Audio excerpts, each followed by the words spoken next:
First question is, what do you understand by the term Ubuntu?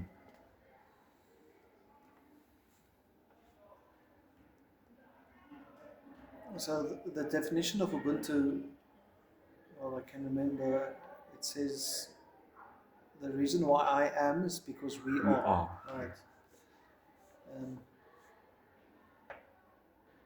so the reason that I exist and my purpose in life actually has to do with the people around me.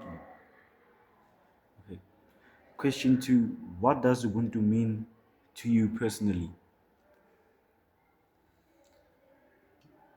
To me, it means that um, I am an individual person and I have my own set of beliefs and things I aspire to, but the community and the people around me um, contributes to what I believe and who I Uh-huh. am. So it just means that more than one is basically stronger than one or So, better than one. in what way is Ubuntu part of your lived reality? I think because I grew up in a community, in a family, because family in a way is also a Yes. community, and then obviously the community actually carries me and literally and figuratively. I mean, I can remember how when I was younger, my grandmom used to used to um, teach me little things. She taught me how to walk, how to speak, how to write. Um, You don't remember my grandma, do you? But my grandma will remember you. Yes. Yeah, yeah. She passed away, but my grandma to me was a good example of what Ubuntu means, especially what community and family means. Yes. So question four, were you brought up in a community that valued the principles of Ubuntu? If so, in what way? Yes, like I said, the way I was brought up, community was is everything, and maybe not as extreme as some other cultures, but community, family, from the family to your neighborhood, from the neighborhood to your town, and then obviously Ubuntu was always something. Even in the old days of apartheid, it was still something that the country tried to strive to, right? Ubuntu. So question five, please share a little about the community you live in and how you see it or what you think of it. Well, right now it's difficult. Right Ah, now, yes. my community is basically my little family. We're only three, but um, um, obviously, we live in a more kind of like secluded area, So very. but we still have friends and stuff, friends and family with the same interests, same beliefs, and I think that all um, means or says something about Ubuntu, about standing together. If one can't do it, the other one helps out, basically. Yes, sir.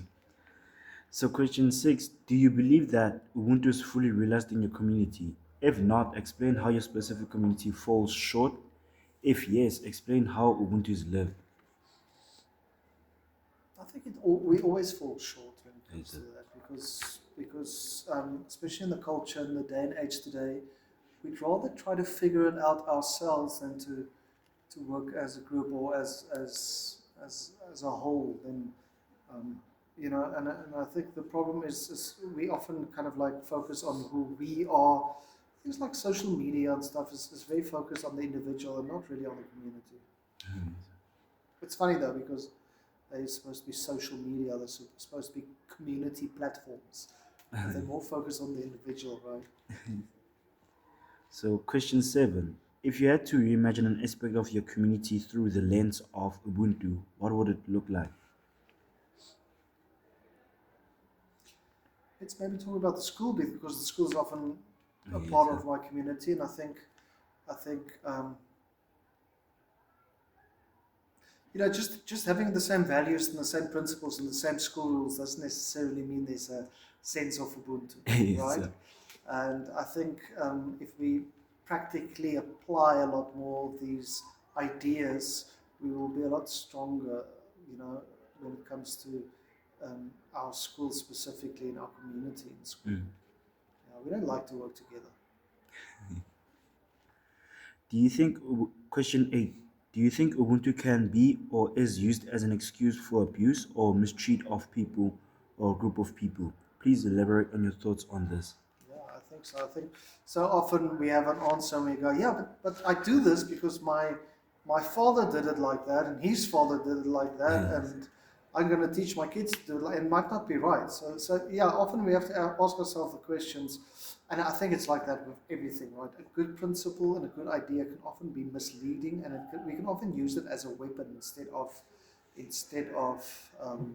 using it as something that's actually good. If you look at political parties and even you know what it's like in our country. If you do something and the political party thinks, oh, it's going to be to benefit or it's going to be our benefit, or it's going to work out according to the way we want to see it, then they jump on the. It's not really to Mhm. help. It's more to like Benefit. please their own needs, right? Okay.